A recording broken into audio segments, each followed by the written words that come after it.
All right, next question.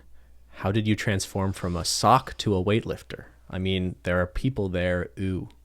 From a sock to a weightlifter. Yeah, like you've talked about, and people are aware you're a pretty antisocial. I saw this comment and I was like, you're right. There are people there. Ew. Because, like, I hate people. Here's the thing. I don't go to the gym to talk to people, right? Like, I don't talk to anyone except Ben, really. Yeah. So I don't really see it as a group activity because I'm not in a group activity. I'm always doing my solo thing, usually.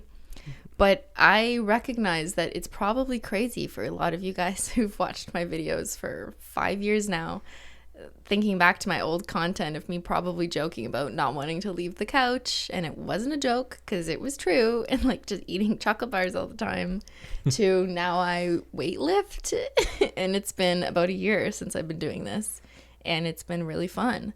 And I don't really know what to tell you about how I did it, but if it goes to show anything, it's that clearly anything can happen, no matter how lazy you might think you are, because I was an incredibly lazy person who didn't really ever want to just work out. Like, working out to work out, like, that's not fun. What's the point of that? Like, that's honestly how I looked at it.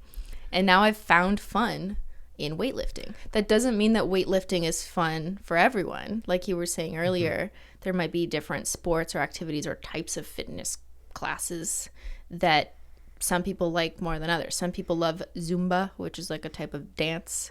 Maybe yoga, maybe pole fitness, maybe sports, just traditional sports, maybe CrossFit. Some people like CrossFit shit. Oh, sorry, but just so I understand, I guess, is your answer that because you realized you liked it, your like of doing it outweighed the negative feeling of being around other people? Yeah, I guess, yeah, you're right. I eventually got over the fact that there was people in the gym other than me, but it took me a while to get there. And I think that's also important to know. I spent a year by myself in this room doing yoga before I felt comfortable going to a smaller gym with a trainer and just Ben. So that should have been a very comfortable environment relative to like a giant gym, which is where we are today. It took time, and I took baby steps, and it's been 3 years of baby steps and switching things up just a little bit, feel a little bit more comfortable.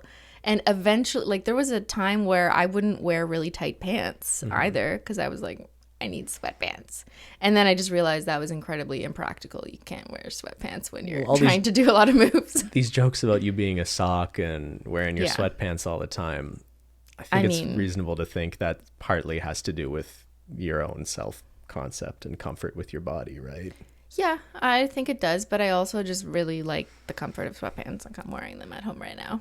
Yeah. But I eventually even got over that in order to wear leggings, which are just more practical, honestly, in the gym, because you want to have the fabric close to you. It helps the sweat wick, you know? From my perspective, the biggest change I've seen in you isn't how strong you are and how fit you are. There's a level of confidence you have about how you appear that I think is a very positive thing.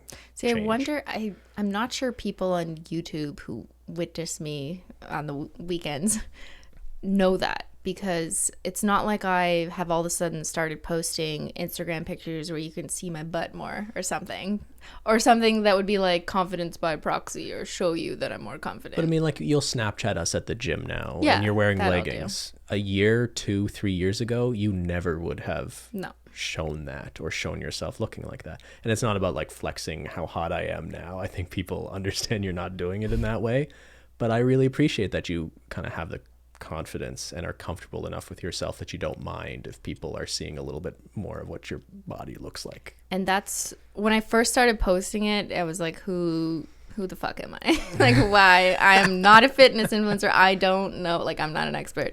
But I got a ton of positive feedback from you guys telling me that it was inspiring to see someone who wasn't a fitness influencer or had it was part of their job, or like they were monetizing this in some way, that like that's why they were doing it, who was working out, because I just seem, I guess, more like a regular person in terms of my body and also just the rest of my life, because working out isn't my job.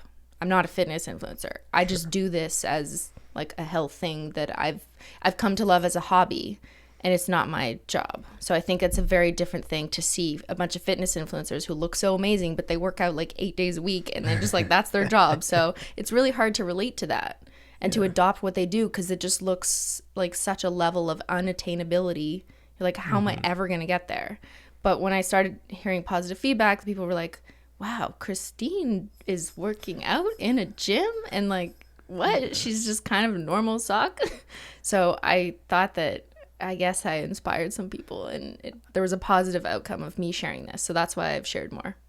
I never thought of it that way, but yeah, I guess you're presenting a much more attainable version or realistic preview of what someone maybe could expect who was in your position just 3 or 4 years ago, who does make that sort of commitment. Now, it's not something I've documented. I'm not coming out with a video of how I lost 20 pounds and gained 20 pounds of muscle, or I don't even know how much weight. Honestly, like I haven't weighed myself that much, so I don't know. But I didn't document this process, so I don't have some video to share and like monetize on that. But I just think it was an important influence that I didn't realize I was giving, but then after people told me that it helped them, I thought maybe I'll do more of this, because I am kind of just like a normal person who's incorporating working out into their very busy lives. A lot of you guys listening, I know, struggle with, you work 9 to 5 or you go to school, and how the hell are you gonna work out? So I'm someone who's very busy, and working out is not my job.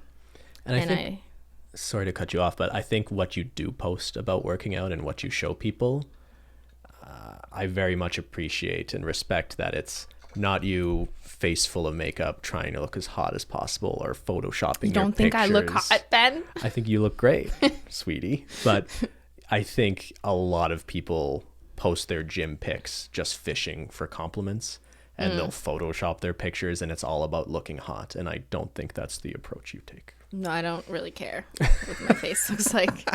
Put my hair up in a cinnamon bun, whatever.